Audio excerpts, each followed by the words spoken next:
Oke, salam Bapak Ibu semua di dalam Tuhan. Senang sekali bisa bertemu dengan Bapak Ibu pada hari ini dalam mata kuliah strategi misi dan misi lintas budaya. Pada hari ini kita akan belajar bab 1. Sebentar saya akan bukakan terlebih dahulu apa yang akan kita pelajari ya selama 1 semester ini. Oke, sebentar Bapak Ibu.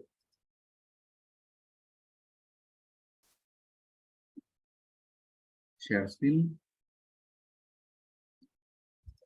Ya, ini demikian. Ini adalah silabus ya, Bapak Ibu ya, silabusnya. Adapun indikator hasil belajar yang akan kita dapatkan setelah kita mempelajari mata kuliah ini adalah menjelaskan pengertian misi dalam perspektif lintas budaya, menguraikan berbagai tipologi perjumpaan Injil dan budaya, mendeskripsikan model-model misi lintas budaya, mengidentifikasikan keragaman budaya dengan utusan Injil, berperilaku sebagai utusan misi dalam konteks lintas budaya, mengapresiasi keragaman budaya dan komunikasi misi, mendeteksi hambatan dan peluang misi lintas budaya, merancang misi lintas budaya. Nah, ini adalah indikator hasil belajar yang akan kita capai. Hari ini kita akan membahas yang pertama ya Bapak Ibu ya, yaitu menjelaskan pengertian misi dalam perspektif lintas budaya. Apakah Bapak Ibu sudah siap? Ya, oke. Dalam perkuliahan hari ini saya akan memberikan materinya. Sebentar, saya akan sharingkan ya Bapak Ibu ya. Saya akan buka ini saya strategi misi, strategi. Nah ini dia. Lihat link, copy link. Oke, materi perkuliahan kita ada di sini di chat Bapak Ibu ya. Materi semuanya ada di chat. Bapak Ibu bisa download dari sana. Dari pertemuan pertama sampai pertemuan terakhir, saya sudah siapkan materinya, Bapak Ibu ya. Jadi lengkap. Ya, Siap, Pak. amin. Jadi Bapak Ibu udah nggak pusing gitu ya. Pak saya yang pusing menyiapkan materinya. Oke, hari ini kita mau belajar yang pertama. Ya, hari ini sebentar saya akan share screen terlebih dahulu. Ini dia. Hari ini kita akan belajar strategi misi dan lintas budaya, yaitu yang ini ya Bapak Ibu ya, pengertian misi. Objektif pada hari ini adalah mahasiswa memahami pengertian misi dalam perspektif lintas budaya, terus juga membuat presentasi, membuat presentasi kelompok ini ya, kelompok. Nah, jadi Bapak Ibu akan diskusi terlebih dahulu dalam 4 kelompok ya, mengenai yang pertama adalah pengertian misi, antropologi, mandat budaya, mandat Injil. Seperti itu. Oke. Untuk kelompok pertama ya, saya sudah siapkan presentasi yang Bapak Ibu harus buat. Sebentar, ini kelompok 1, ini linknya dari sini. Sebentar ya Bapak Ibu ya, saya siapkan terlebih dahulu di chat. Chatnya. Oke, stop dulu. Oke, ini kelompok 1. Oh, materinya apakah sudah saya share, Bapak Ibu? Belum ya? Belum, Pak. Oh, Belum, Pak. Belum muncul. Belum, Pak. maaf. Materinya ada di sini ya Bapak Ibu. Sudah to everyone ya, saya salah. Ini ya, sudah? Oke, itu materinya ada di situ semua. Untuk kelompok 1, karena kita berkelompok, ya, ini adalah materinya. Sebentar Bapak Ibu, saya siapkan terlebih dahulu. Saya copy. Nah, ini dia. Ini kelompok 2, bawahnya. Ya, Bapak Ibu, saya sudah siapkan link Zoom-nya, PowerPoint-nya. Kelompok 3, ada 4 kelompok ya. Kelompok 3 adalah sebagai berikut. Dan kelompok terakhir adalah sebagai berikut. Sudah ada di chat semua ya Bapak Ibu ya. Kelompok 4. Nah, oke. Hari ini 1, 2, 3, 4, 5, 6, 7, 8, 9, 10, 11. Jadi ada yang sendirian nggak apa-apa ya Bapak Ibu ya. Oke, nanti kalau ada yang datang lagi, Bapak Ibu, dia langsung boleh bergabung di kelompok 4. Oke, untuk kelompok 1, ya, kelompok 1, saya hitung dari sini aja, nggak apa-apa ya. Ibu Dian, ya, Ibu Dian dengan Pak Yernia Purba, Yernia. Nah, ini dia kelompok 1. Mohon dibuka untuk slide-nya. Slide-nya ada di bawah ya. Untuk kelompok 2 adalah Ibu Tami, 1, 2, 3, 4. Ya, dengan Ibu Deborah. Tami dan Ibu Deborah. Ya, adapun ringnya ada di sini. Nah, kelompok 3 yaitu Ibu Eunike dengan Ibu Ana. Gitu ya, 1, 2, 3, 4, 5, 6, 7, 8, 9, 10, 11. 11 berarti 33 ya. Iya, 33 harusnya. Ibu Eunike, Ana, dan Bapak Yunus ya. Pak Yunus. Nah, ini dia. Oke, kelompok 3. Kalau ada yang datang saya ubah lagi ya.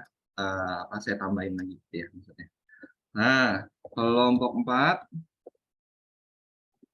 Ya, oke. Monica, Deborah, Ibu Ana, Yunus sudah, Elizabeth, Ibu Erlin, dan Ibu Diantiwati. Oke, Ibu Elizabeth, Ibu Erlin, dan Ibu Diantiwati. Nah, ini kelompok 4. Saya revisi untuk kelompok 1. Nah, oke. Sudah, Bapak Ibu? Sudah dapat semua? Yang belum, Ibu Vinda. Ibu Vinda masuk ke kelompok 2. Ya, Ibu Vinda. Satu lagi, Ibu Dian Halawa masuk ke kelompok 1 ya. Oh, tadi sudah ya Ibu Dian ya? Ya, oke. Pak. Oh, belum? Sudah. Oh, sudah ya Ibu Dian di kelompok 1 ya. Oke. Baik. Adapun pada hari ini Bapak Ibu yang terkasih di dalam Tuhan, ya, tugasnya adalah sebagai berikut. Saya sudah memberikan materi, ya, semuanya materi. Tetapi di dalam strategi pembelajaran, alangkah baiknya yang menemukan itu mendapatkan insight itu adalah murid-murid sendiri, gitu ya. Bukan hanya disampaikan oleh guru atau bukan hanya disampaikan oleh Pak dosen, gitu ya. Tetapi kita akan melakukan strategi pembelajaran yang berpusat kepada murid-murid, seperti itu. Berpusat kepada mahasiswa. Ya, jadi mahasiswa melakukan riset, ya, membuat presentasi kelompok, ya, adapun membuat PowerPoint ini selama 30 menit. Oke, kelompok 1 presentasinya adalah tentang pengertian misi, yaitu misiologi, ada missio Dei, ya, ada yang lain-lain. Nah, Bapak Ibu yang riset sendiri, ya. Terus kelompok 2 yaitu beriset tentang antropologi Kristen atau Christian antropologi, tentang manusia, studi tentang manusia. Kelompok 3 tentang mandat budaya. Kelompok 4 tentang mandat Injil. Setelah itu Bapak Ibu presentasikan. Bisa? Oke, Bapak Ibu bisa? Ya. Oke. Sudah ada, saya akan pantau dari sini Bapak Ibu. Ya, saya bisa lihat apa yang Bapak Ibu lakukan. Yuk, silakan Bapak Ibu boleh diskusi. Apakah saya butuh untuk break room? Mandat budaya itu maksudnya bagaimana, Pak? Nah, itu Mandat budaya. mandat budaya. Nah, Bapak Ibu harus cari dari internet. Ya, boleh dari website, dari buku, ataupun dari manapun tentang mandat budaya. Dan dibuat presentasinya. Bapak Ibu boleh diskusi, ya. Pak dosen, boleh minta itu Pak, link yang kelompok 1. Tadi sempat keluar jadi linknya. Oh, baik. Nah, kelompok 1 linknya adalah sebagai berikut. Nah, ya, itu tentang misi. Ya, apa itu misi dan sebagainya. Ya, saya Ya, akan baik, Pak. pantau dari sini Bapak Ibu. Nah, ini saya bisa lihat semua nih. Nah, ini ya. Nah, kelompok 1, kelompok 2, kelompok 3, dan kelompok 4. Jadi saya bisa lihat perkembangannya. Jadi bisa kelihatan Bapak Ibu, mana yang ngerjain, mana yang tidak. Pak, saya ini dokter ya, tugas di rumah sakit ya, Pak. Oh iya, dokter ya Bu. Kelompok kelompok berapa Bu? Udah ini, Pak. Heeh. Saya nggak tahu, Pak, kalau kayak gini, Pak. Ibu Pindah. Saya, Pak. Ya, ya, sebentar Bu. Maaf, mohon maaf, Pak. Ya, nanti Saya Sabtu itu bukan free loh, Pak. Saya Sabtu itu malah kerja sibuk kerja saya, Pak. ya. Ya, Nah, saya kelompok 2, Ibu Temi dan Ibu Deborah boleh dibantu untuk Ibu Pindah ya, nggak apa-apa ya. nggak bisa, Pak. Ya, Kalau nggak Sabtu. apa-apa Bu. Maksudnya nanti yang membuat presentasi Ibu Temi dan Ibu Deborah mohon bantuannya Bu. Ya, ya, ya, yaitu tentang antropologi Kristen. Nah, silakan. Ya, buat presentasinya di slide berikutnya ya. Ya, kelompok 4, kelompok 3. Silakan. Kelompok 1 juga. Pak, mohon maaf bisa kirim Pak yang kelompok 1, Pak. Linknya. Ya, ya, udah. Oke, kelompok 1 linknya. Untuk kelompok 1 jangan dari tempat saya semua ya Bapak Ibu. Jangan ambil dari presentasi saya ya. Jangan. Kalau bisa dari presentasi dari riset. Nah, oke, Ibu Dian dan Pak Irimnya. Untuk kelompok 1 saya harapkan untuk membuat presentasi sendiri. Jangan mengambil dari presentasi saya. Oke? Ya, Bu Ana, silakan Bu Ana. Jadi pendengar saja Bu Ana ya. Oke. Bu Ana bisa dibantu Ibu Eunike dan Pak Yunus ya. Ya, Bu Ana ya.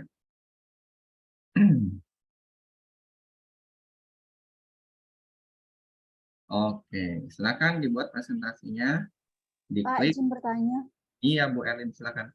Ini kami diskusi materinya ini di room-nya tersendiri yang kami klik tadi atau gimana Pak? Karena saya klik link tadi malah munculnya materi. Oh, klik iya, di link yang tadi masuknya ke Google Slide ya, Bapak Ibu ya. Betul kan? Iya, Nah, tapi di Google Slide itu Bapak Ibu bisa kayak chatting, bisa diskusi di situ sih sebenarnya. bentar Pak aku. Ya, boleh di Google Slide-nya saja untuk melakukan diskusinya, bisa chatting, bisa kalau untuk break room saya yang nggak bisa karena kayaknya ini participant bisa dibuat break room kah? Untuk hostnya. Oke ya, saya akan kasih pasang timer selama 30 menit ke depan. Bapak Ibu tolong membuat presentasi. Oke.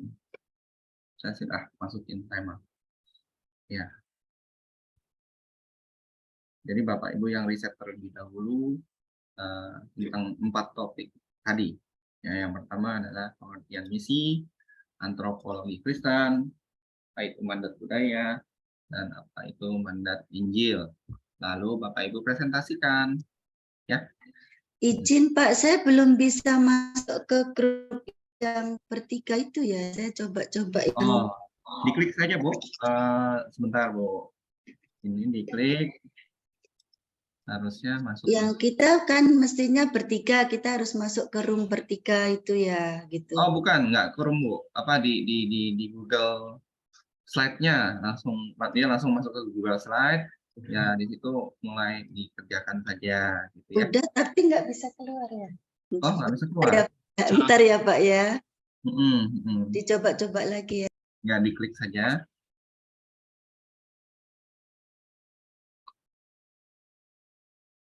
Oke. Maaf Pak, itu untuk slide-nya hanya view only ya, tidak bisa diakses ya. Oh gitu. View only. Bentar. Iya. Saya coba. Saya ya mau di open access atau saya request access Pak? Sebentar. Tugas pertemuan 1 ya. Sebentar ya Pak Ibu ya. Baik. Get link. Harusnya sih. Oh iya viewer. Editor. Editor. Copy link dan sudah Bapak Ibu. Coba diklik lagi linknya, boleh? Apakah sudah bisa edit? Ya, saya coba klik ulang ya Pak. Oh iya, terima kasih buat Kemil loh. Saya nggak sadar loh. Ya. Makasih. Makasih banyak buat Kemil. Ya, buat Kemil kelompok 2. Ya, sudah bisa Pak. Terima kasih. Saya.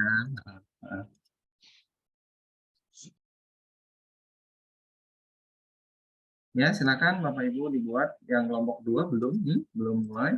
Kelompok 3, kelompok 4, kelompok 2 belum, kelompok 4 belum, kelompok 3 belum. Kelompok 1 sudah mulai mengerjakan.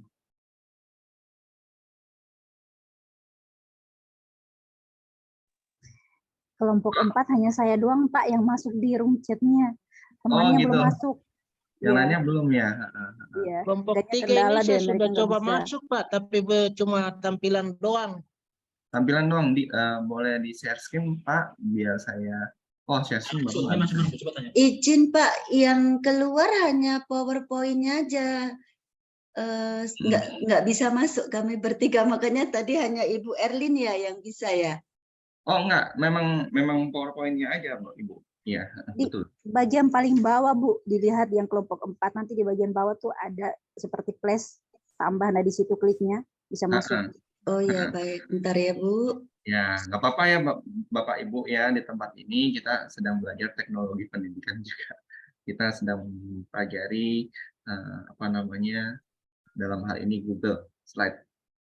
Oke? Ya, jadi Bapak Ini Ibu. yang di kelompok 2 juga hanya saya sendirian ya Pak? Nggak ada temennya ya? Kelompok 2.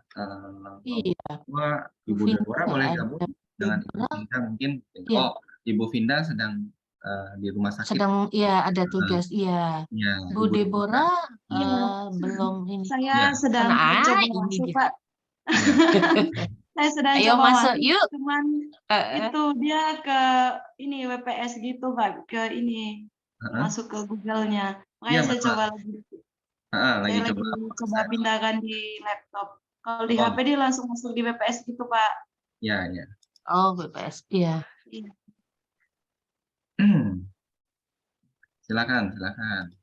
Ini memang Bapak Ibu bisa berkolaborasi ya satu dengan lainnya di Google Slide seperti itu. Pak, maaf, Pak. Ya, Masih belum bisa masuk di link kelompok 1 tadi. Belum bisa kelompok 1. masuk. Oke, Bu. Maaf ya, Pak. Ya.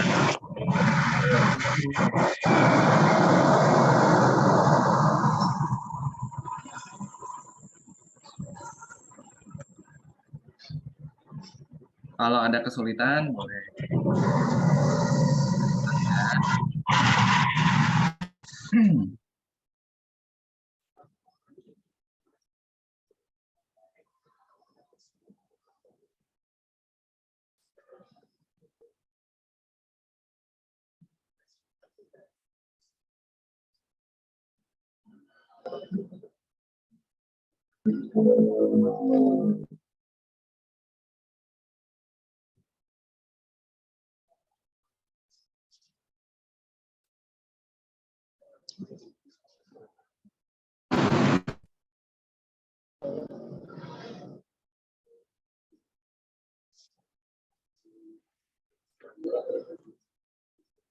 Ya, Bapak Ibu yang cari materinya dari manapun, masukin di PowerPoint. Itu ya. Jadi Bapak Ibu yang riset terlebih dahulu.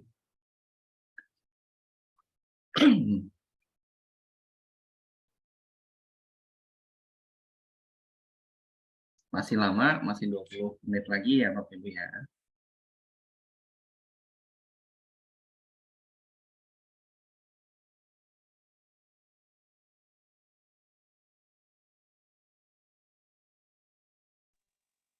Kelompok 3 Pak dosen tidak ada yang masuk ya. Kelompok 3, mana kelompok 3? Ibu Dian dan bukan ya. Enggak. Yaitu Saya sudah masuk, Pak. ya Ibu Pak Yunus. dan Ibu Ana. Silakan dan Pak Yunus.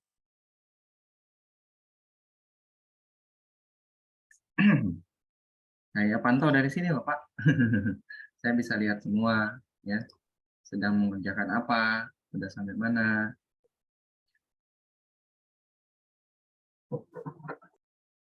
Ya, kelompok 3 belum.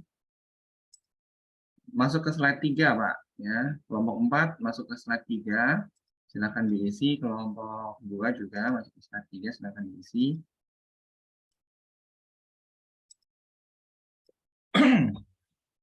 Kelompok 1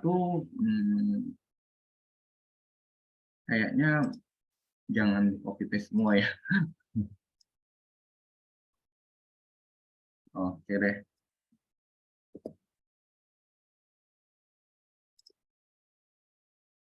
Silakan kelompok 3, kelompok 4, dan kelompok 2. Dilengkapi PowerPoint-nya. Masih bingung, Pak. Oh, masih bingung. Oke, sebentar. Saya akan coba share screen. Nih. Salah. Bentar. Stop.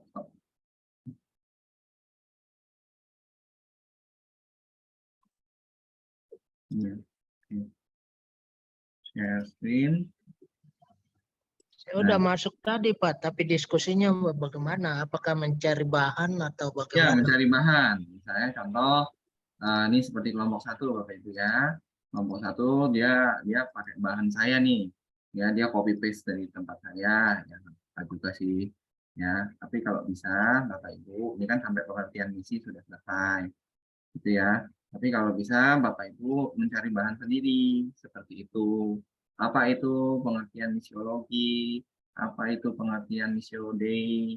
Apa itu mission? Apa itu missions? Nah, di sini mandat budaya. Ini kan mandat budaya nih, ya kan? Nah, sekarang Bapak Ibu mulai mencari tahu apa itu mandat budaya yang Tuhan berikan. Menurut pendapat Bapak Ibu apa? Nah, ini tuliskan di sini. Ya, pendapat saya mandat budaya apa? Seperti itu. Terus di sini juga mandat Injil. Mandat Injil kayaknya gampang deh. Matius 28 ayat 19-20 kan. Ya, terus mandat Injil itu apa aja? Terus misi dan lintas budaya kelompok 2 itu tentang antropologi Kristen, tentang apa itu manusia dalam pandangan Tuhan. Silakan ditulis di sini manusia dalam menurut pandangan Tuhan seperti apa, seperti itu Bapak Ibu. Apakah sudah paham?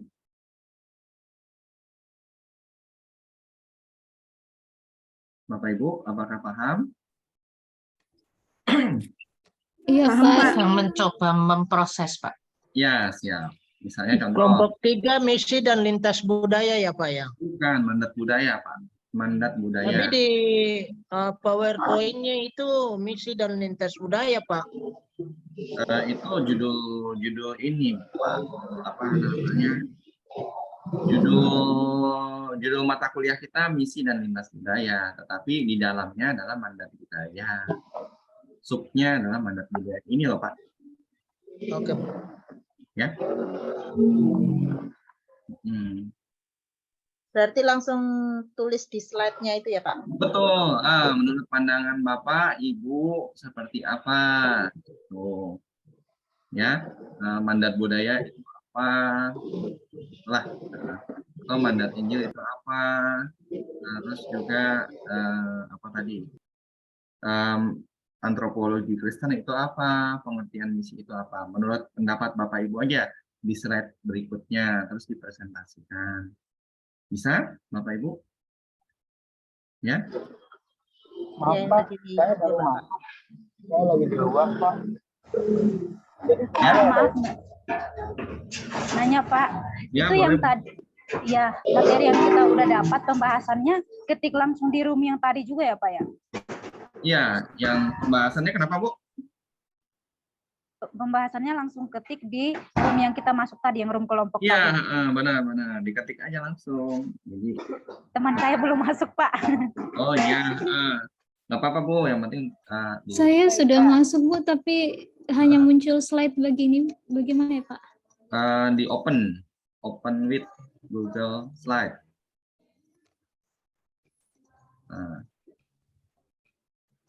Open with Google Slide, seperti itu ya.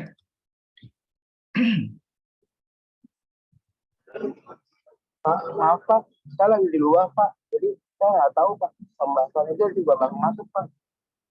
Oh, Gimana, Pak Joni. Pak Joni tadi sudah baru bergabung ya, Pak? Iya, Pak. Oh, Pak Joni boleh masuk ke kelompok 1 ya, Pak? Satu-satu ya. Makasih, Pak. Sebentar. Joni. Nah, ini ya. Ini ya, Pak, di chat sudah saya. Oke, Pak. Makasih, Pak. Oke, silakan, Pak. Ini nulisnya bagaimana Pak? Saya buka open speaker notes, enggak bisa Pak. Gimana? Open speaker note. Nulisnya, Bapak pakai handphone ya, Pak? Tinggal di open Google Slide, Pak. Sudah? Posisinya gimana? Ya. Coba? Posisinya seperti apa? Soalnya aku di handphone ini Pak, nggak punya laptop. Iya, nggak apa-apa, Pak. Ini browser bisa juga di handphone. Sebentar ya. Saya buka handphone saya. Oke. Nah, ini dia. Bapak kelompok 3 ya. Kan opening presentation. Ya kan, Pak? Terus Bapak buka. Nah, terus editnya adalah Bapak tinggal edit slide. Gitu. Edit slide. Diklik dulu slide-nya, terus diklik edit slide. Nah, Bapak bisa langsung tulis di situ. Oke? Pak dosen, Ya. untuk saya yang kelompok 1 ini, saya lanjutkan di PowerPoint-nya di bawah, bisa nggak apa-apa ya? Boleh, Pak. Iya. Setelah itu Bapak yang presentasi ya. Gitu ya? Iya. Oh, gitu. Aduh, belajar dulu Pak ya. Ya, Bapak Ibu yang presentasi, dipresentasikan. Jadi, begitulah kalau kita berpusat kepada mahasiswa, pembelajaran yang berpusat pada mahasiswa yang cari tahu. Seperti itu. Saya udah riset belum? Sudah, Bapak Ibu. Kan saya udah kasih materinya. Betul? Bukti bahwa saya sudah riset. Nah, sekarang adalah giliran Bapak Ibu yang mencari tahu, dipresentasikan. Nanti Bapak Ibu digabung ya, salah masing-masing grup mempresentasikan hasil temuannya. Seperti itu. Ya, jadi Bapak Ibu bukan hanya pendengar saja, tetapi aktif. Ya. Seperti itu.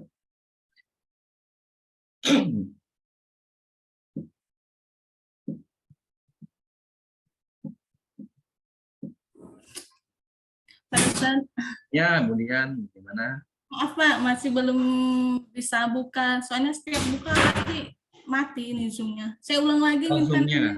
Oh gitu. Oh, internetnya nggak kuat ya? Ya mungkin Pak Joni, Pak Yermia boleh. Nanti ikut presentasi saja ya. Ya.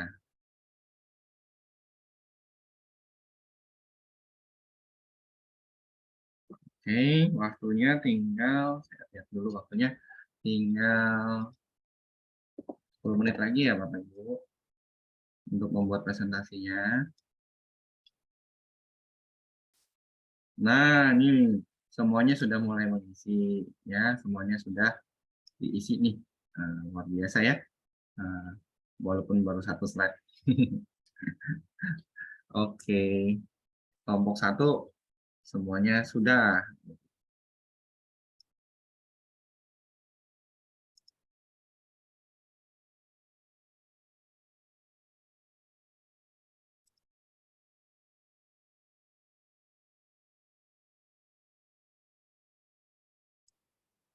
Nah, seru kan Bapak Ibu?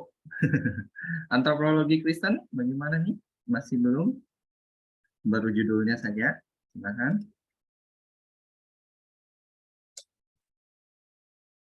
Enggak, Pak. Saya belum familiar dengan apa slide-nya. Saya mesti Slide-nya. taruh di Word-nya dulu Oh, supaya gitu. nanti saya tinggal copy paste. Tinggal copy Iya. paste ya.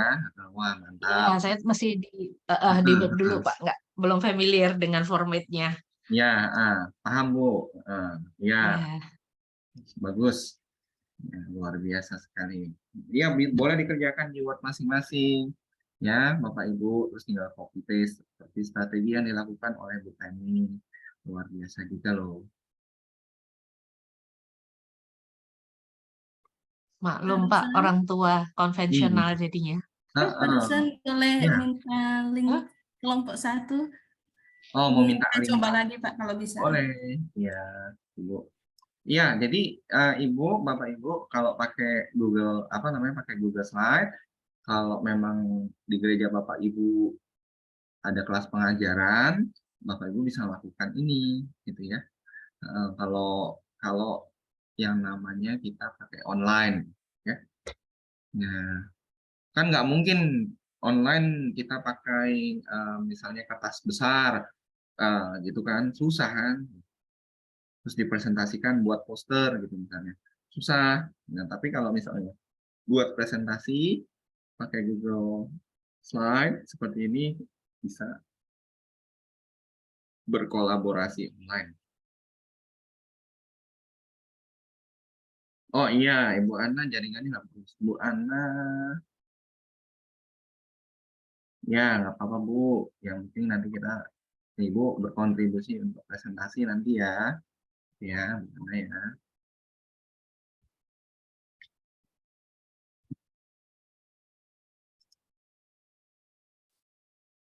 Oke, 7 menit lagi Bapak Ibu.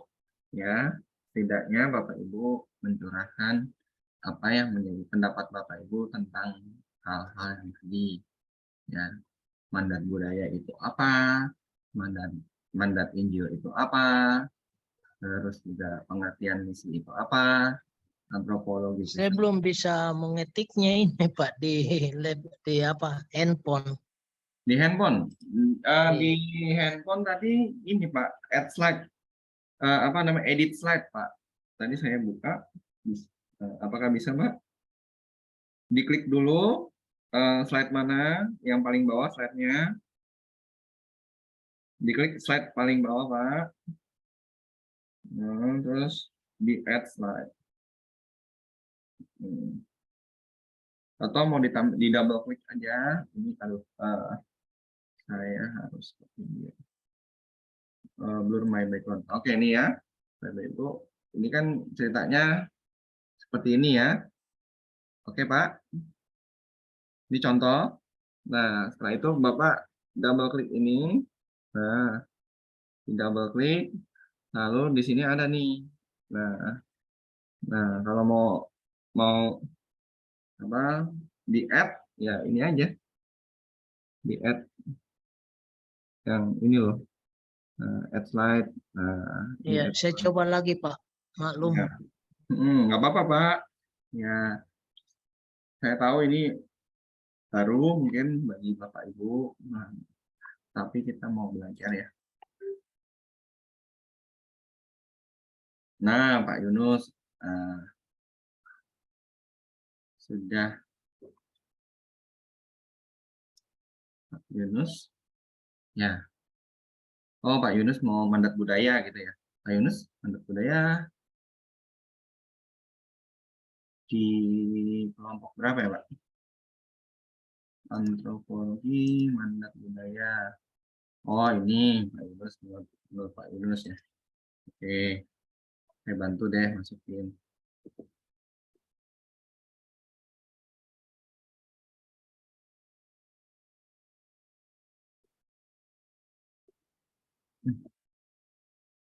Kelompok 1 bisa dicek, Pak. Boleh, Pak. Ya, bentar, Iya. Pak. Jaringannya juga saya agak low ini, Pak. Iya, Pak. Ya.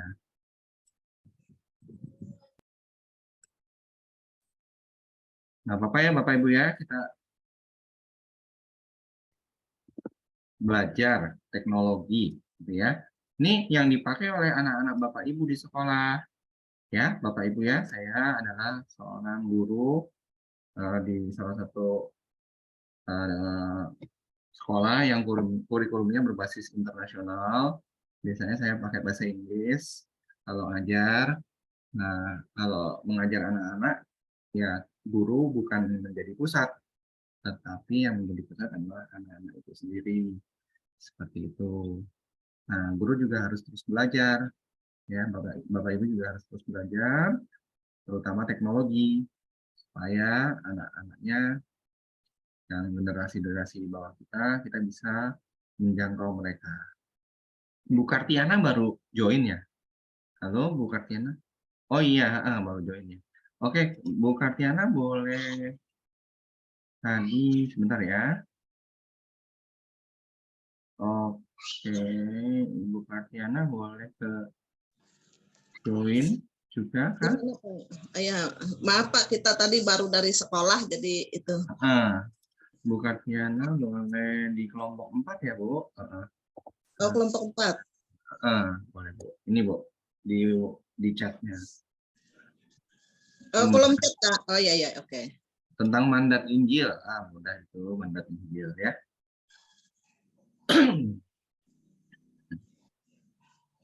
Oke. Sebentar lagi waktunya sudah selesai. Tinggal 2 menit lagi, Bapak Ibu ya. Oke.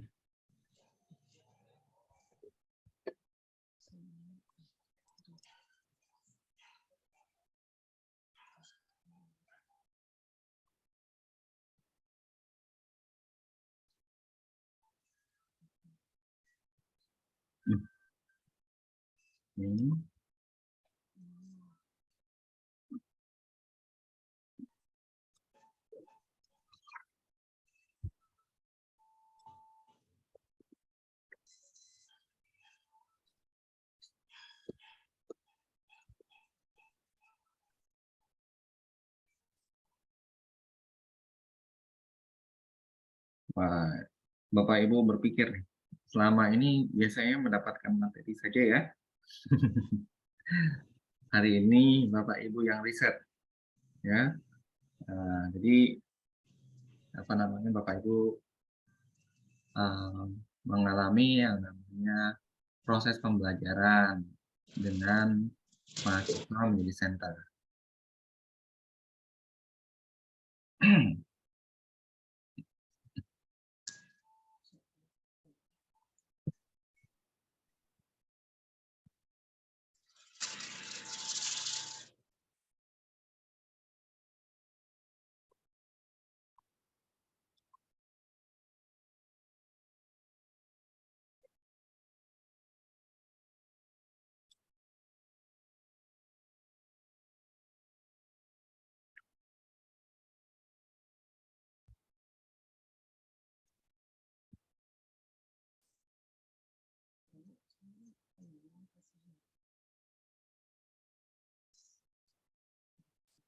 Oke, saya akan tampilkan sebentar lagi mulai dari kelompok 1 ya, Pak, Bu, ya. Oke. Sebentar lagi akan disampaikan.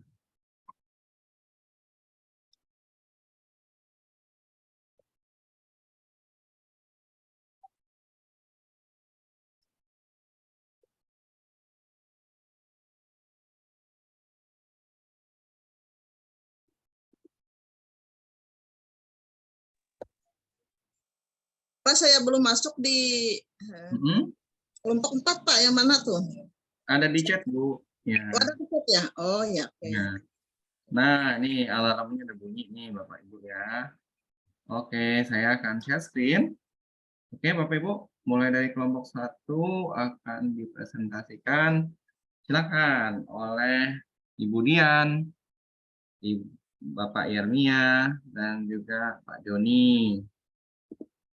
Silakan Pak. Ya, akan membahas tentang pengertian misi. Ya, buat kok pengertian misi. Oke. Ini ya di sini ya.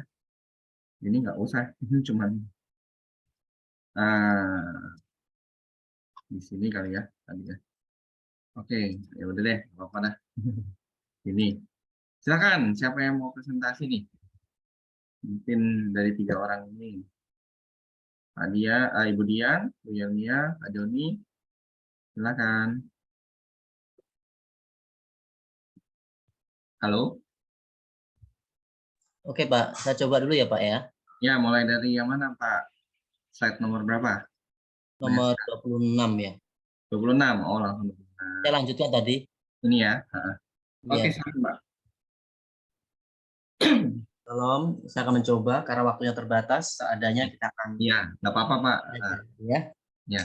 Oke, Bapak Ibu dikasih Tuhan, tentang pengertian misiologi atau ilmu pengetahuan tentang misi adalah wilayah lingkup teologi yang mempelajari mandat, pesan, dan karya misionaris Kristen. Jadi misiologi adalah refleksi multidisipliner dan cross-cultural pada semua aspek penyebaran agama Kristen. Misiologi meliputi teologi, antropologi, sejarah, geografi, teori, dan metode komunikasi dan metodologi. Oke, sebentar ya Pak. Ya. Jadi dari Pak Yermia ini apa namanya ada karena di sini kan katanya misiologi meliputi teologi. Bapak Ibu ambil jurusan teologi kan? Terus juga antropologi, Kristen antropologi maksudnya gitu ya. Nah, mengapa tadi ada pertanyaan tentang antropologi gitu ya, antropologi Kristen. Jadi karena memang bagian dari misiologi. Begitu ya, Pak? Iya, Pak. Ya, jadi ada koneksinya. Mengapa tadi saya minta kelompok selanjutnya berbicara tentang Kristen antropologi. Silakan Pak, menurut Pak ahli sekarang. Ya, menurut ahli, salah satunya misiologi adalah pengetahuan dan. Bentar Pak, saya delete dulu ya. Yang ini ya, ini kan gitu ya. Nah, ini kan kerjaan Bapak. Iya. Oke. Jadi menurut ahli, misiologi adalah pengetahuan dan penjabaran mengenai penyebaran iman Kristen yang dirangkum dalam sistem tertentu dan dibangun di atas dasar-dasar biblis dan teologis. Biblis itu apa, Pak? Bible, Pak, kitab suci, Pak. Oke, siap. Dan teologi. Teologi itu apa, Pak? Ilmu yang mempelajari tentang Tuhan ya, Pak ya. Waduh, mantap lulus nih, Pak. Silakan. Jadi misi dalam misiologi, istilah misiologi berasal dari 2 kata dalam bahasa Latin. Missio yang berarti mengutus dan logos yang berarti ilmu, firman, dan studi. Jadi misiologi adalah ilmu tentang misi atau studi yang mempelajari pengiriman, pengutusan, atau ekspansi yang dilakukan oleh gereja. Ya, jadi kata kuncinya adalah ilmu yang mempelajari tentang pengiriman, pengutusan, atau ekspansi yang dilakukan oleh gereja. Gitu ya, Pak ya? Iya, Pak. Kuncinya. Ya, dikit lagi nih, Pak. Yuk, silakan. Tentang misiologi Kristen, dilihat sebagai ilmu pengetahuan mengenai pelaksanaan diri gereja dalam peranannya sebagai organ yang diutus oleh Yesus Kristus untuk memberitakan Injil. Yang terambil dari Markus 16 ayat 15.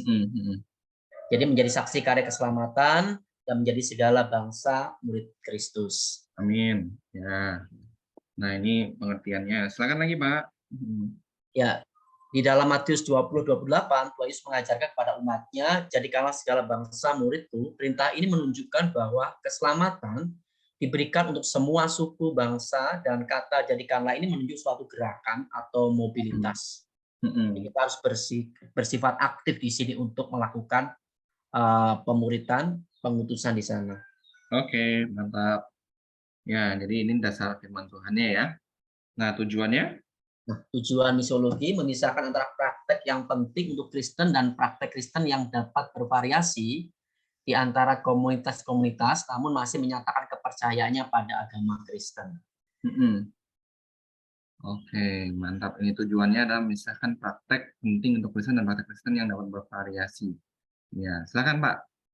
Jadi kita semua anak-anak Tuhan, semua umat Tuhan sudah seharusnya terlibat di dalam subjek dalam mobilisasi misi pemberitaan Injil.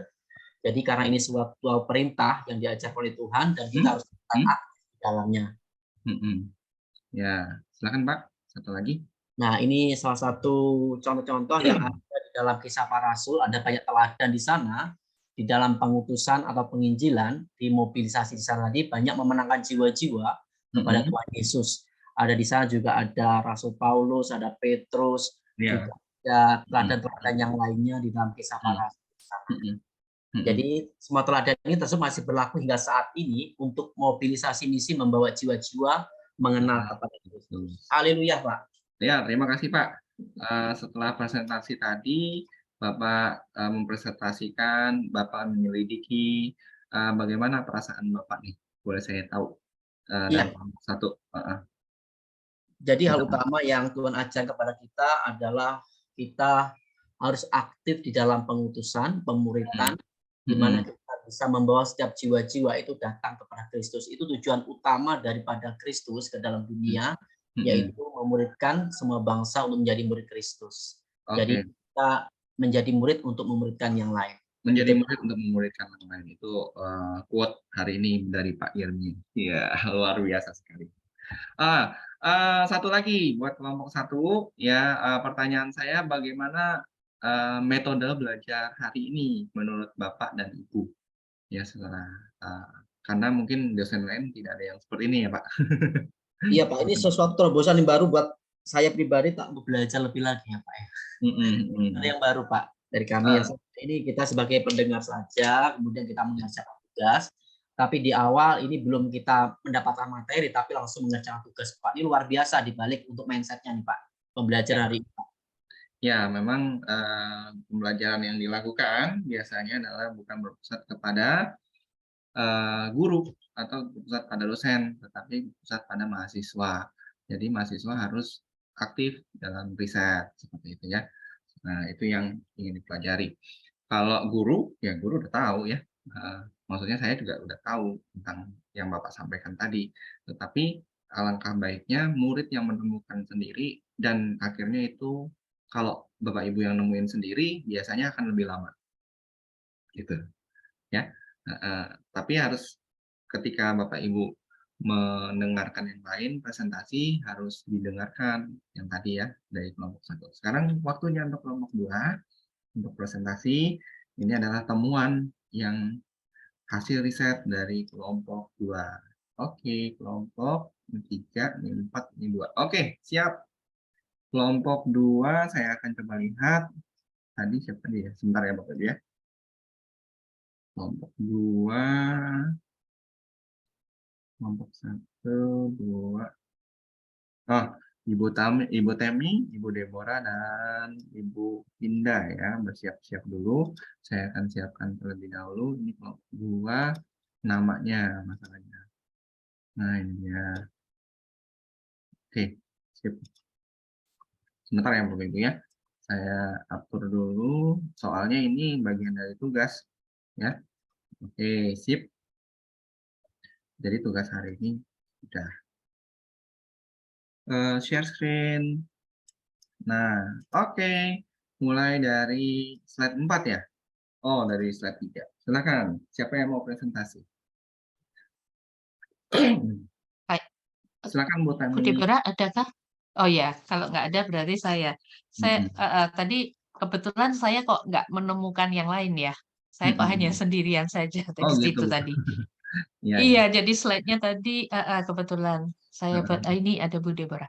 Baik, Bapak Ibu semua, mari hari ini kita akan belajar tentang antropologi Kristen. Antropologi adalah sebuah ilmu tentang manusia. Sehingga antropologi Kristen itu adalah ilmu tentang manusia, tetapi menurut sudut pandang secara kekristenan. Ilmu ini berfokus pada sifat umat manusia, bagaimana aspek materi maupun non-materi mempengaruhi manusia. Berikut kami cantumkan tentang manusia menurut Alkitab. Ya, jadi antropologi Kristen ini menurut kelompok 2 adalah studi tentang manusia, tapi menurut sudut pandang Kristen ya. Ya Bu ya. Iya Pak. Ini yang Iya Pak. perbedaannya antara antropologi biasa dengan antropologi Kristen? Silakan Bu.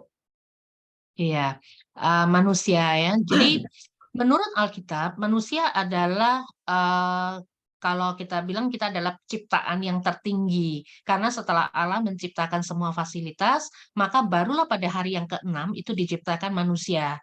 Dan ketika Allah menciptakan manusia itu sekalipun, tidak hanya sekadar diciptakan. Karena pada Kejadian 1 ayat 27 dikatakan bahwa maka Allah menciptakan manusia itu menurut gambar Allah, Selem, Demut ya. Jadi supaya manusia itu diciptakan menjadi serupa dan segambar dengan Allah. Jadi dengan penciptaan ini yang pada awalnya yang diciptakan adalah Adam, di mana Adam itu dibentuk dari debu tanah, tetapi yang membedakan antara manusia dengan ciptaan yang lain adalah bisa ke slide berikut, Pak? Oh ya, adalah Ya, jadi yang membedakan antara manusia dengan ciptaan yang lain itu adalah nafas hidup atau ikmat kashim ya, yang dihembuskan oleh Allah.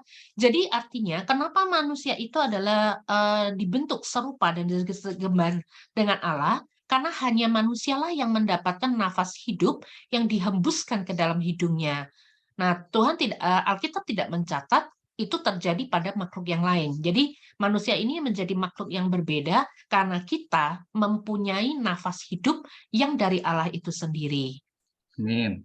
Ada pertanyaan, Kak? Boleh saya potong ya, Bu ya? Oh iya, silahkan, Pak. Kelompok-kelompok yang lain ada pertanyaan, kalau nggak ada, saya yang nanya, gitu ya. Kalau Bapak Ibu aktif, saya semoga tidak sulit. Iya, kalau Bapak Ibu aktif, saya akan berikan nilai keaktifan juga, gitu ya, Bapak Ibu. Silakan. Ada yang mau bertanya mengenai antropologi Kristen? Masih di slide 5 dari slide 8. Silakan. Tidak ada? Adakah? Tentang antropologi Kristen? Kalau saya mah ada pertanyaan. Oh iya, baik Pak. Silakan. Ya, Semoga bisa menjawab. Ya, pertanyaan saya yang pertama, Bu, ya, apakah ada manusia lain sebelum Adam, Bu? Iya, menurut antropologi Kristen, bagaimana pendapat kelompok 2? Apakah ada manusia lain sebelum Adam? Silakan. Ya, baik Pak.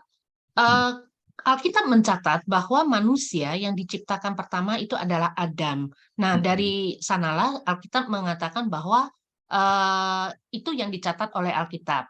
Kalau menurut teori evolusi dan segala macam teori yang lain, itu memang bisa dilihat bahwa ada fosil-fosil yang ditemukan jutaan tahun. Nah, memang di dalam Alkitab kita tidak mencatat. Kalau secara menurut pandangan saya, kalau pertanyaan apakah ada manusia sebelum itu, ya maybe. Because kita memang tidak berbicara masalah apakah ada yang jutaan tahun itu, karena fosil-fosil itu ditemukan jutaan tahun. Padahal Alkitab ini berbicara dari 2000 tahun yang lalu. Nah, antropologi manusia secara Kristen, kita berpijak dari penciptaan Adam. Apakah ada manusia sebelumnya, dan itu yang tidak dicatat di dalam Alkitab. Sehingga secara kekristenan yang kita pelajari adalah dari segi apa yang dicatat oleh Musa di dalam kitab Taurat ini. Baik. Mungkin demikian, Pak. Baik, Bapak Ibu. Ada beberapa hal yang saya ingin sampaikan.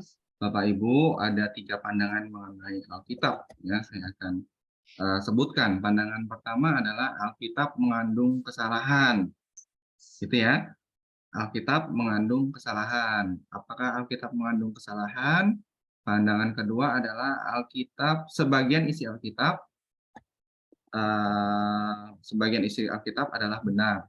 Ini adalah benar. Ya, terus Alkitab yang pandangan ketiga adalah keseluruhan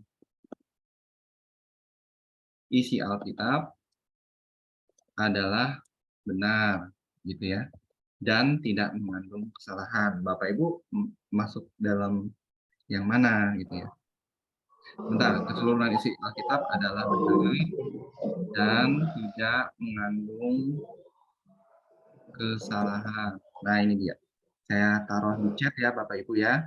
Nah, Bapak Ibu melihat dari sisi mana? Apakah sains bertentangan dengan Alkitab? Nah, ya kan? Nah, Boleh. ini bagaimana nih? Bapak Ibu, kelompok 2, untuk pertanyaan pertama, apakah Alkitab mengandung kesalahan? Oke, yang nomor 3 Baik. ini. Silakan Bu Temi. Baik, mungkin saya mencoba menanggapi ya. Iya. Alkitab itu adalah menurut ineransi, artinya Alkitab itu tidak mengandung kesalahan di dalam bahasa aslinya. Jadi, kalaupun terjadi perbedaan ya, karena memang kita melihat bahwa Alkitab itu selalu diterjemahkan dan terjemahan itu sebenarnya adalah tafsir terpendek, yaitu di mana setiap yang menerjemahkan bisa jadi baik dari Alkitab atau teks asli di dalam bahasa Ibrani, ketika disalin ke dalam Septuaginta pun, itu bisa terjadi ada beberapa perbedaan mungkin.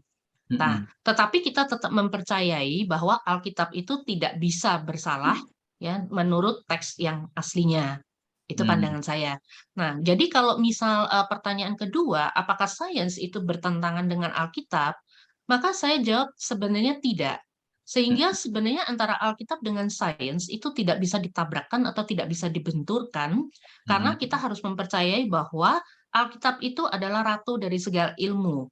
Dan secara prinsip, Alkitab itu sebenarnya adalah filsafat. Kalaupun ada Sokrates, ada Aristoteles, dan yang lain-lain, itu pun mereka menjadi mereka adalah filsuf, tetapi filsuf itu terjadi setelah Musa. Menurut saya, Musa itu sebenarnya adalah seorang filsuf karena secara apa yang dilakukan, apa yang dipikirkan, itu adalah bicara tentang filsafat. Bahkan menurut saya Adam sekalipun itu karena di dalam Taman Eden dia diberi free will dan untuk mengambil keputusan, itu pun secara tidak langsung itu dia juga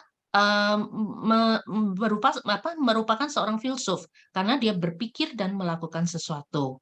Jadi menurut saya sains itu tidak bisa dibenturkan dengan Alkitab, tapi justru Alkitab itu adalah awal mula dari sains itu sendiri. Luar biasa Mungkin demikian. jawabannya, Bu Temi. Wah, dahsyat ya. Sehubungan dengan filsafat nih, Bu, ya. Bagaimana orang yang belum bertobat di dalam berfilsafat? Jadi orang-orang dunia di dalam kita kan sudah belajar filsafat ilmu nggak ya? Saya juga dosen filsafat ilmu nih masalahnya. Oh, luar biasa.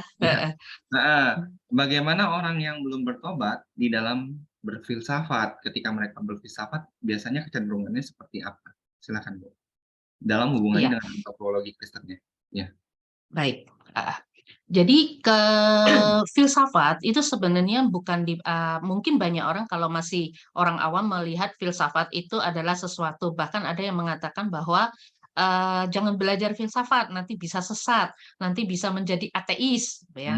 Tetapi sebenarnya apa yang kita lakukan secara misalnya ketika berteologi pun itu sebenarnya kan kita sedang berfilsafat. Nah, ketika kita mengatakan orang yang belum bertobat, nah bertobat yang bagaimana? Apakah yang dimaksud adalah bertobat dalam pengertian belum menerima Kristus sebagai Tuhan dan Juru Selamat? Ya, nah, betul. kalau nah itu memang banyak sekali Pak, sehingga ada memang itu kembali kepada individu. Ketika mereka dalam ilmu filsafat itu kan mereka selalu mempertanyakan dan mempertanyakan. Jadi mereka akan selalu meragukan. Jadi apapun itu buat orang awal yang belum bertobat itu mereka mana Tuhan. Tetapi nah itulah yang mereka akhirnya menjadi ateis karena mereka tidak bisa menemukan jawaban yang ada di ujung. Sehingga mereka ketika mereka belum bertobat, maka filsafatnya adalah mereka cenderung untuk menyerang dan selalu menanyakan sehingga mereka mencari sesuatu yang konkret atau yang fakta. Padahal memang secara empiris itu kita bilang pengalaman akan Tuhan itu kan tidak bisa dilihat secara materi.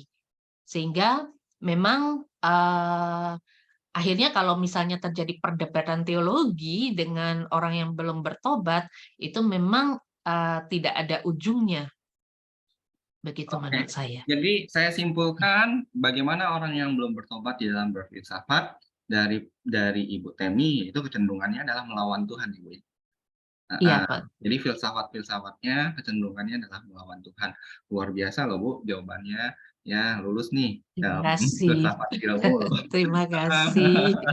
Iya, karena saya juga kan biasanya saya kalau lagi ngajarin filsafat ilmu, kecenderungan orang yang berfilsafat di luar Kristen, di luar Kristus ya, terutama kecenderungannya adalah melawan Tuhan. Terus ketika dia belajar apapun, misalnya belajar komputer, ya Bapak Ibu ya, kecenderungannya adalah melawan Tuhan, yaitu dengan jadi hacker, gitu ya, mencuri kartu kredit orang, kan gitu kan ya. Jadi ya kecenderungannya seperti itu, karena di dalam Alkitab katakan bahwa kecenderungan manusia hatinya jahat, kan gitu, kecenderungannya orang-orang yang belum percaya dan menerima Tuhan Yesus. Kita lanjutkan ya Bu ya. Luar biasa sekali loh. Share-nya tadi baru sampai slide 5, tujuan penciptaan Bu, silakan. Iya, baik. Ya. Nah, karena manusia itu diciptakan berbeda dengan makhluk yang lain, maka Tuhan itu sebenarnya mempunyai tujuan penciptaan.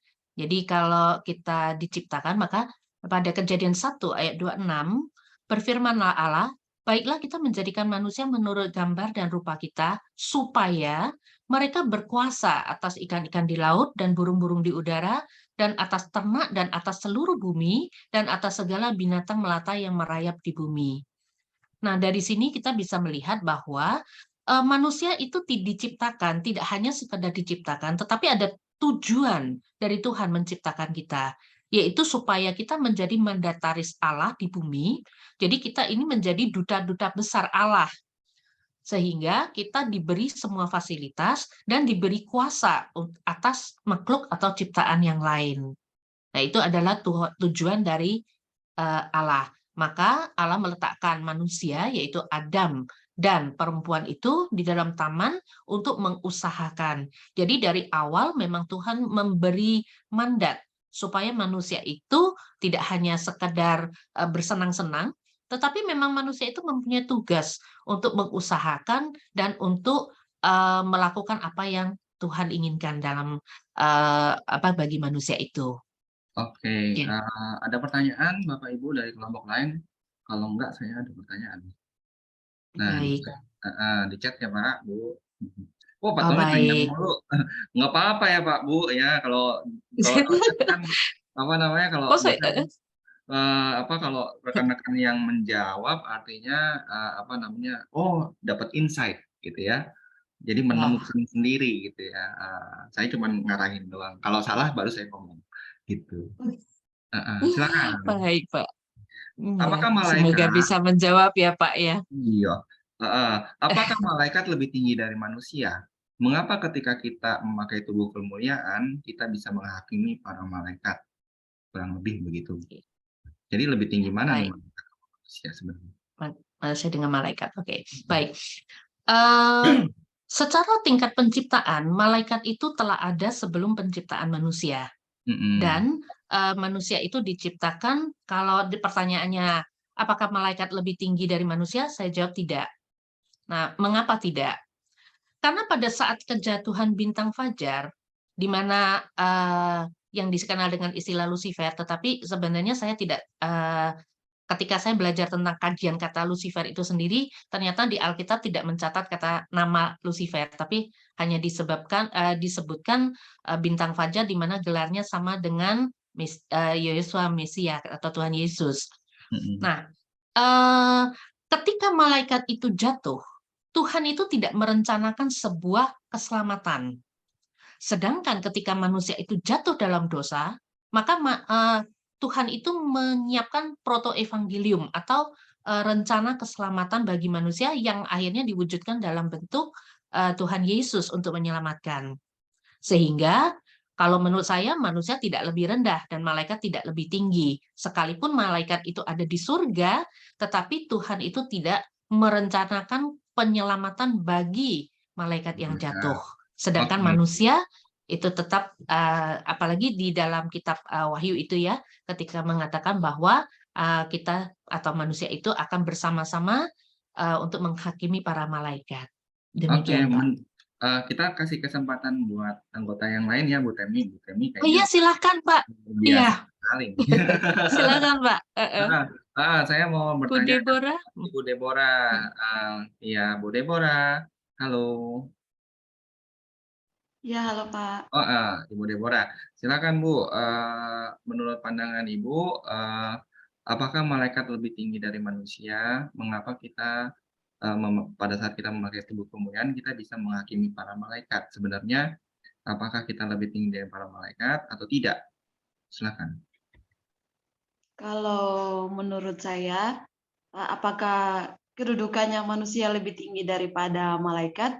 Ya, jawabannya sama kayak Bu Tami, karena malaikat itu memang sudah ada jauh sebelumnya, sebelum dunia ini dijadikan, manusia pilihan itu ada, yaitu Adam itu ada, dan untuk kita semua yang hari ini ada, itu sudah ada para malaikat. Tapi ketika malaikat itu melakukan hal yang jahat di mata Tuhan, justru Tuhan tidak melakukan rencana penyelamatan untuk malaikat-malaikat itu. Tapi ketika manusia itu jatuh di dalam dosa, di Kejadian pasal yang ketiga dituliskan bahwa manusia jatuh dalam dosa, Tuhan justru datang mencari manusia itu dan memberikan korban persembahan buat manusia itu. Artinya di sini menunjukkan bahwa kita sebagai umat ciptaan Tuhan itu benar-benar berharga di mata Tuhan. Itu menurut saya, Pak. Oke, Terima kasih. konteks dari kitab Ibrani ya Bapak Ibu ya, yang saya chat di grup, yaitu di Ibrani 2 ayat 9, Bapak Ibu boleh lihat. Ibrani 2 ayat 9 ya. Nah, gimana nih menurut Pak Yernia? Silakan. Apakah malaikat lebih tinggi daripada manusia atau sebaliknya manusia lebih tinggi daripada malaikat? Boleh dilihat di chatnya ya.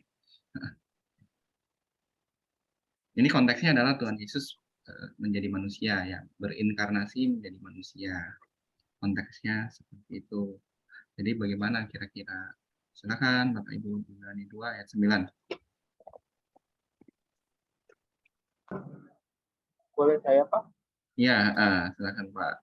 Boleh?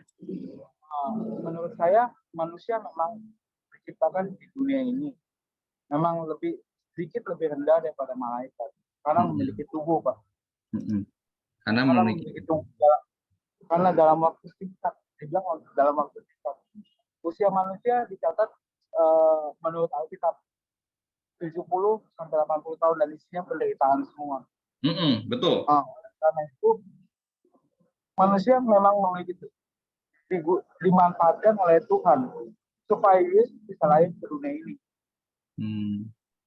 Tujuannya menurut saya itu. Nah, kalau kita mengatakan Tuhan itu maha kuasa, Allah itu maha kuasa, sedangkan tujuan Yesus datang untuk menyelamatkan manusia. Kenapa nggak semua manusia selamat, Pak? Pertanyaan saya begitu aja. Kenapa nggak semua manusia? Berarti kan itu bukan tujuan utama dari Yesus datang. Kalau kita mengatakan Tuhan itu maha kuasa, mestinya semua manusia masuk ke dalam surga. Semua manusia diselamatkan. Tapi kenapa enggak? Oke, terima kasih Pak Joni. Apakah kuasa Tuhan nggak bisa melampaui kehendak bebas manusia? Apakah kehendak bebas manusia itu lebih rendah daripada lebih tinggi daripada kuasa Tuhan? Kan kita nggak bisa bilang begitu, Pak. Nah, oleh karena itu pasti ada tujuan utama dari Yesus datang ke dunia.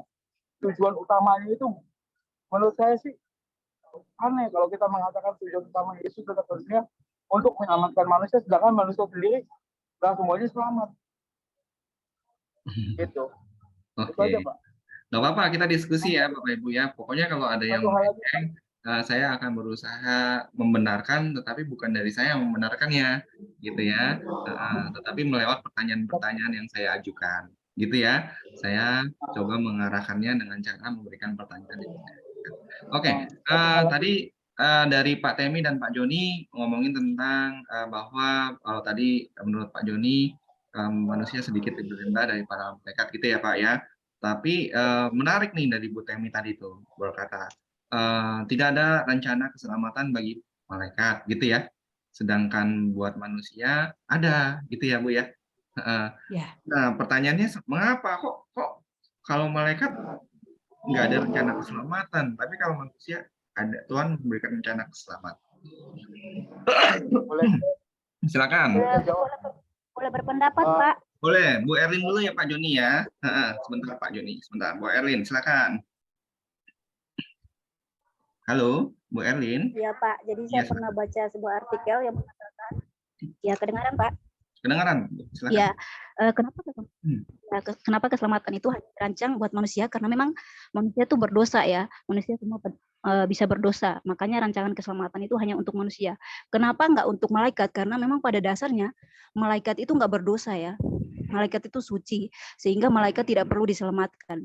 Tetapi ada juga malaikat yang jatuh, yang Lucifer. Dia jatuh dan dia berdosa dan dia tidak diselamatkan. Dia tidak layak memanggil Allah sebagai Bapa dan dia tidak diselamatkan ya, karena memang rancangan keselamatan Allah itu bukan untuk malaikat ya, hanya khusus untuk manusia, Pak.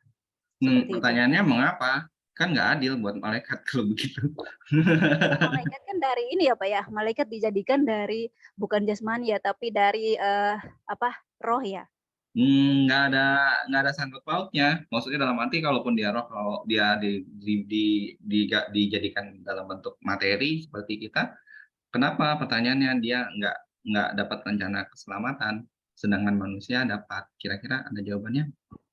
Bu Temi lagi mungkin? Tadi Bu Temi yang menyampaikan hal ini. Silakan Bu.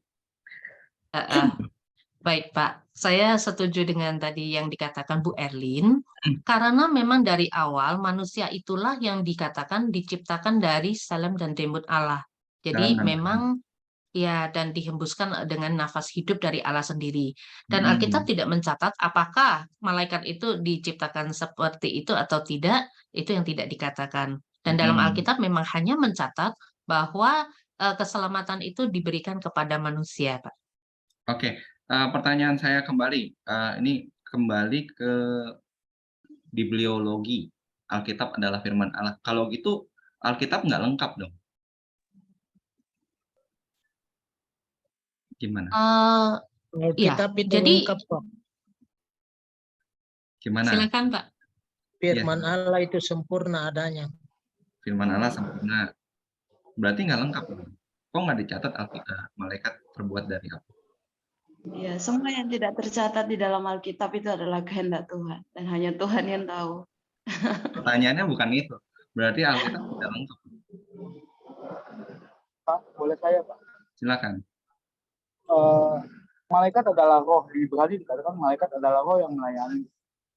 Ya. Roh itu kan tidak berwujud Pak. Tidak berwujud. Nah, tapi wujudnya itu dia dapat menampakkan diri kepada manusia dalam bentuk yang diizinkan oleh Allah.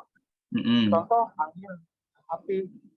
Contoh waktu pas Musa melihat semak duri kebakar, itu kan di Kisah Rasul dikatakan itu malaikat.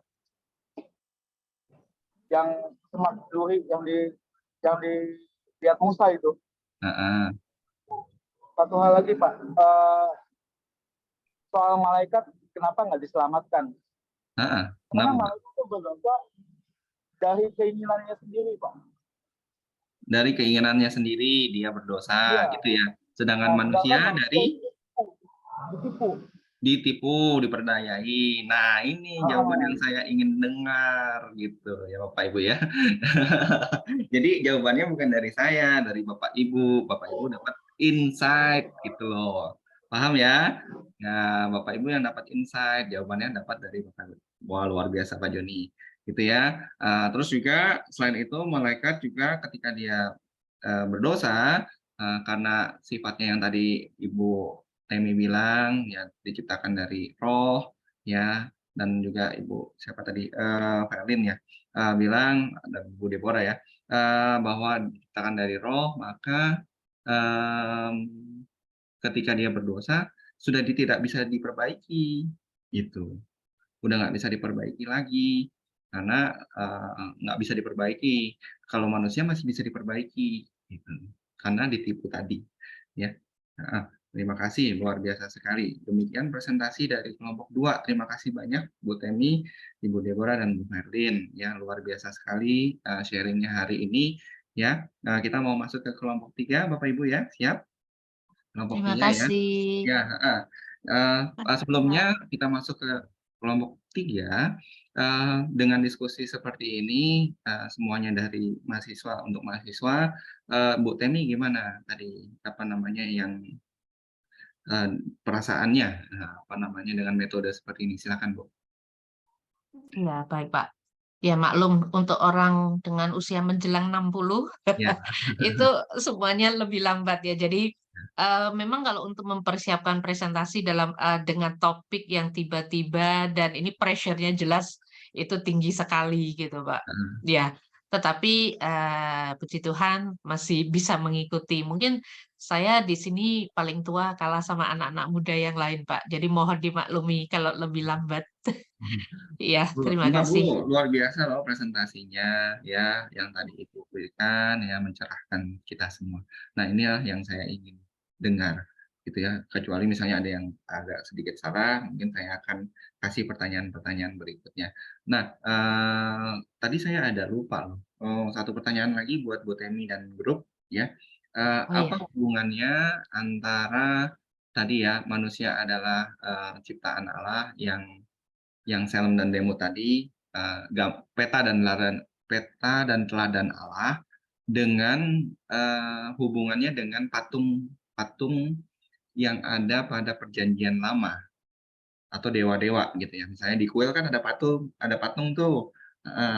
Nah, kan Musa itu kan menulis pada masa itu banyak kuil-kuil gitu ya. Ini kan dituliskan oleh Musa ya, Bapak Ibu ya.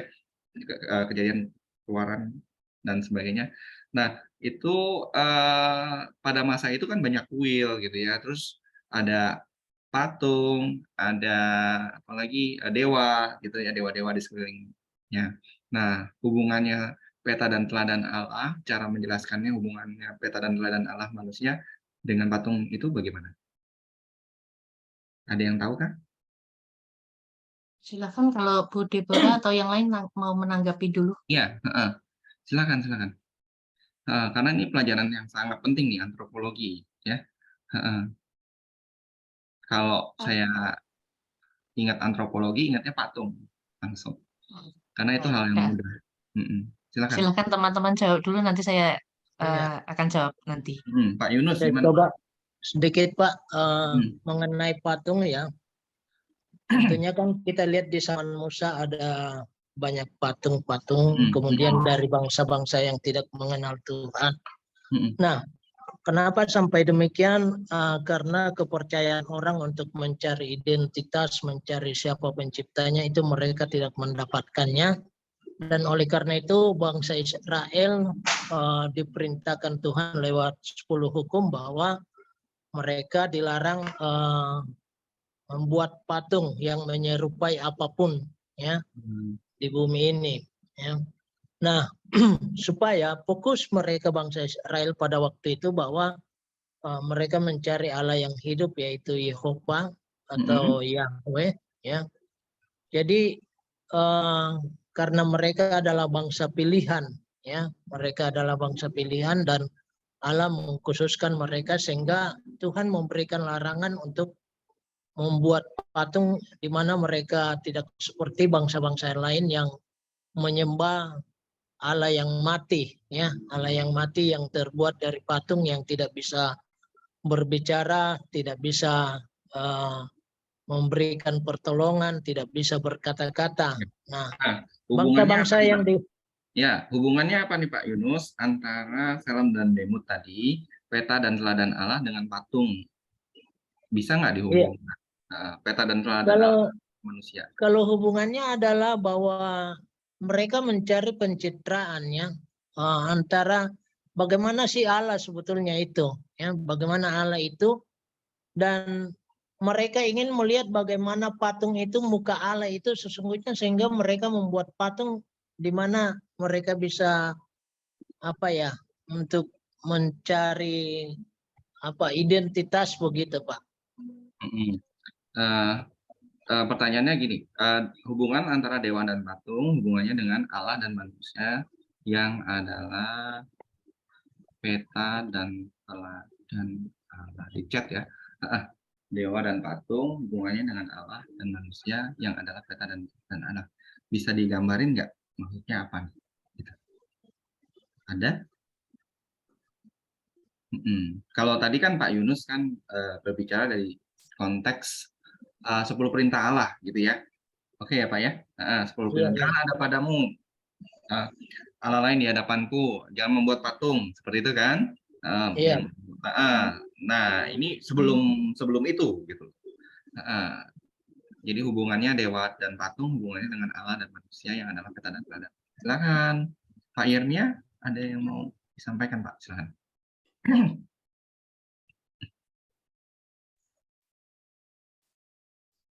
Ya. Ya. Saya sedikit. Oh ya, Bu Deborah. Silakan Bu. Ya. Kalau menurut saya hubungan pertanyaannya apa tadi ya? Dewa dan patung hubungannya dengan Allah dan manusia. Ya, dewa dan patung hubungannya dengan Allah dan manusia yang adalah peta dan teladan Allah. Dewa dan patung itu berbicara soal zaman dulu. Zaman dulu tuh orang-orang sudah punya budayanya sendiri, Pak. Jadi sudah punya budayanya sendiri, sudah punya kebiasaan sendiri, dan mereka itu adalah orang-orang yang memang sudah pintar, sudah cerdas dari sananya gitu, dan mereka menciptakan itu gitu.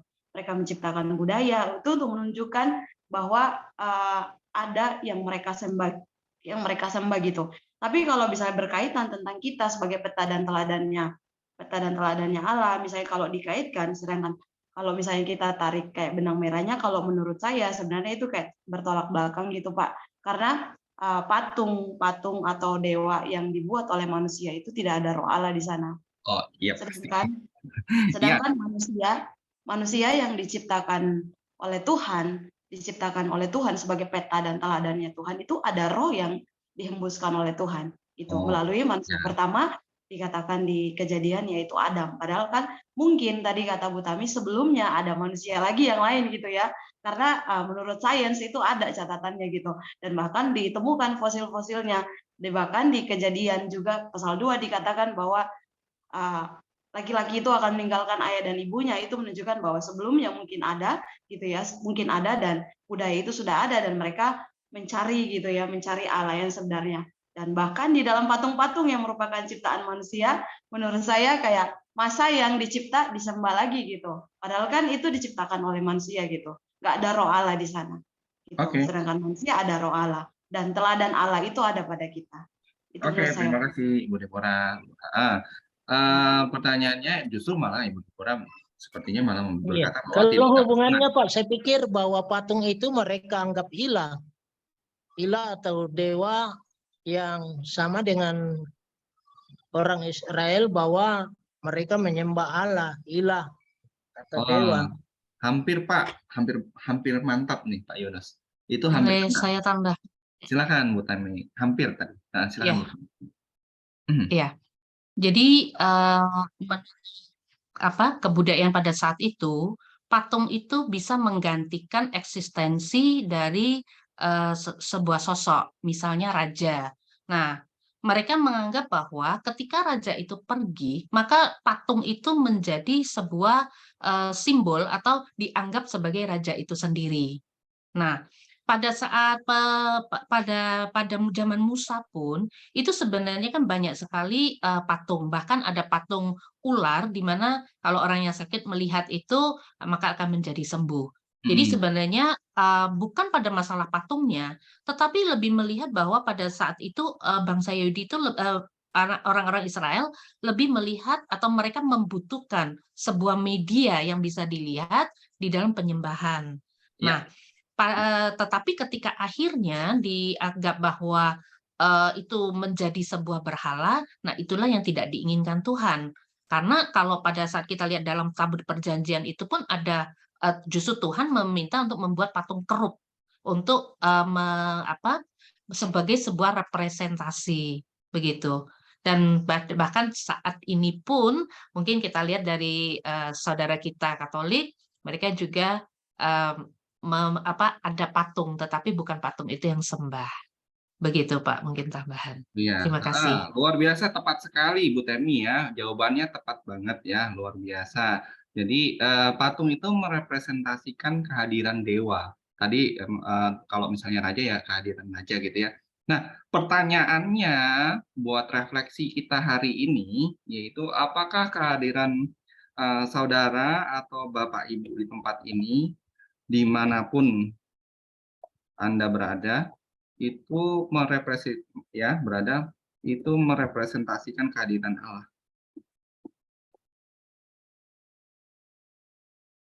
Itu ya. Atau jangan-jangan kehadiran Bapak Ibu itu malah menjadi biang kerusuhan.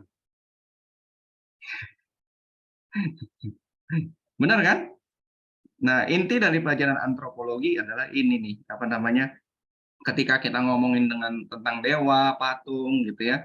Ya, dewa dan patung hubungannya dengan Allah dan manusia yang adalah peta dan teladan Allah adalah patung itu ketika kita masuk ke kuil itu merepresentasikan bahwa dewa itu hadir di situ. Gitu kan? Nah, hubungannya antara manusia dengan yang tadi ya, hubungannya antara manusia dengan yang adalah peta dan teladan Allah, yaitu pertanyaannya begini buat Bapak Ibu. Apakah kehadiran Bapak Ibu dimanapun Anda berada itu merepresentasikan kehadiran Allah enggak? Ini pertanyaan yang sangat dalam. Gitu ya. Nah, itu pelajaran inti dari pelajaran antropologi. Matur nuwun Bu Temi, luar biasa. Dahsyat. Ya, sekarang kita mau masuk ke 3. Kita masih punya 5 menit lagi ya, kan sampai jam 10. Ya. 3 mana ini? Ini dia. Oke. 3 kelompok 2 sudah. Kelompok 3 mandat budaya, silakan mandat budaya. Kelompok 3-nya siapa ini? Ya, siapa yang mau presentasi Bapak Ibu? Saya coba lihat kelompok 3 siapa ini? Kelompok 3. Iya, Pak Yunus. Silakan. Ibu Eunike, Ibu Ana, dan Pak Yunus. Ya, kelompok 3 ya. Nah, share screen. Nah, ya, luar biasa loh. Saya, nama anggotanya belum ditulis. Nah, ini dia. Sebentar. Set. Nah, silakan Pak. Mandat budaya, Pak Yunus, Ibu Eunike, dan Ibu Ana. Silakan. Halo, Pak Yunus, Halo. apakah? Iya, silakan Bu. Oh iya, Pak. Saya akan dari share screen nomor 3, Pak. Oh, 3. Ya, silakan. Ya. Mandat budaya atau mandat penciptaan adalah perintah ilahi yang ditemukan dalam Kejadian 1 ayat 28, di mana Allah setelah menciptakan dunia memerintahkan umat manusia untuk memenuhi, menaklukkan, dan menguasai seluruh bumi. Terus yang keempat, apa mandat budaya yang diberikan Allah kepada manusia? Mandat budaya atau culture mandate adalah istilah dalam Kristenan di mana Allah memberikan mandat, perintah resmi atau instruksi kepada manusia untuk memenuhi, menaklukkan, dan berkuasa atas seluruh bumi dan segala isinya. Ya. Lanjut, Bu. Lanjut. Jadi tugas dan mandat yang diberikan Tuhan pada manusia adalah berkembang biak, menguasai, dan menaklukkan bumi. Atau yang keenam, Pak. Iya, 6. Atau untuk bertanggung jawab atas seluruh ciptaan dan bertanggung jawab terhadap alam sebagai ciptaan Allah juga telah dipertegas lewat kehadiran Kristus Yesus. Oke, terima kasih untuk mandat budayanya, presentasinya. Mandat budaya ini bertanggung jawab atas seluruh ciptaan. Dengan cara apa, Bu? Implementasinya bertanggung jawab dengan segala implementasinya kira-kira apa?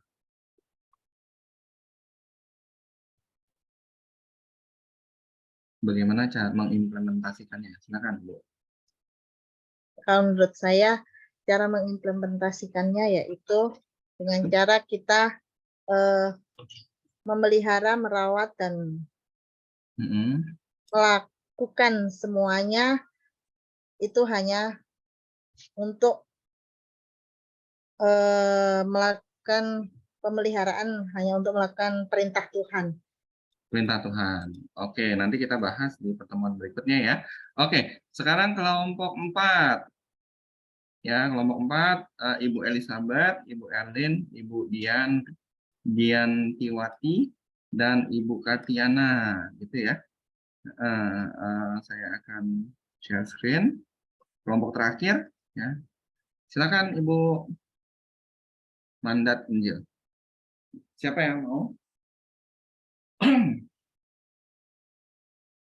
Sudah saya siapkan mandat Injil dari Ibu Elizabeth, Ibu Erlin, Ibu Diantiwati, Ibu Katiana, silakan. Halo. Kemana nih? Oh, Ibu Elizabeth, silakan. Halo Pak. Iya, salam. Oh, Ibu Elizabeth ya. Oh, terserah siapa aja, silakan. Silakan. Oh, Silakan Ibu Erlin. Pak, ini saya baca ya Pak ya, maaf. Nggak apa-apa. Ya. Nah, untuk mandat Injil, mandat penginjilan terlihat jelas di dalam amanat agung di dalam Matius 28 ayat 19 sampai 20. Ini masih ada slide-slide. Udah habis. Sama aja. Mandat penginjilan terlihat jelas. Oke, baik. Jadi, oh iya. Jadi pendapat saya Pak ya. Jadi mandat ini adalah sebuah wewenang ya, sebuah wewenang yang diberikan oleh Allah kepada kalau zaman itu kepada rasul-rasul ya Pak ya, kepada rasul.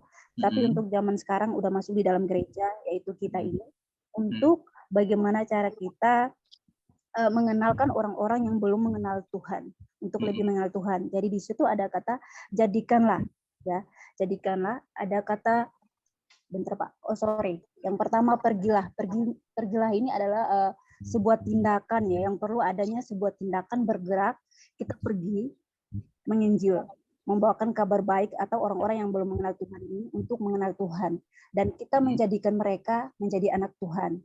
Dan juga ada kata membaptis, kita baptis mereka. Baptis ini sebagai tanda ya, tanda untuk mereka mengenal Tuhan. Seperti itu Pak, itu pendapat saya Pak. Oke. Dalam hal ini ciri dari orang yang diselamatkan ada 4 Bapak Ibu ya. Yang pertama adalah mengalami kelahiran baru, mengalami proses kelahiran baru. Terus yang kedua adalah dia tergila-gila akan Tuhan, mempunyai hubungan yang intim dengan Tuhan. Yang ketiga adalah melayani Tuhan, dan yang keempat adalah pergi menginjili. Keempat hal ini adalah ciri dari orang yang diselamatkan. Kalau nggak ada satu, berarti jangan-jangan saya belum lahir baru, atau jangan-jangan saya nggak diselamatkan. Itu ya Bapak Ibu ya. Jadi harus ada 4 ciri ini di dalam kita. Kita waktunya sudah tinggal sedikit.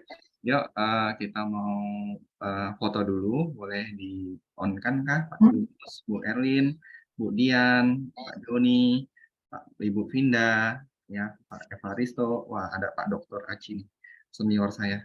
Ya, sudah siap untuk sesi berikutnya. Ya, yuk kita foto dulu.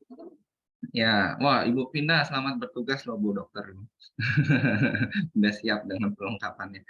Oke, 1, 2, 3. Oke, terima kasih, saya sudah foto. Bentar ya, saya masukkan dulu ya. Tempus website web. Oke. Terima kasih Pak Tommy. Tuhan Kita berdoa berkati. dulu ya. Tadi yang berdoa Bu Temi bukan ya Bu? Bukan ya? Yang pertama bukan ya?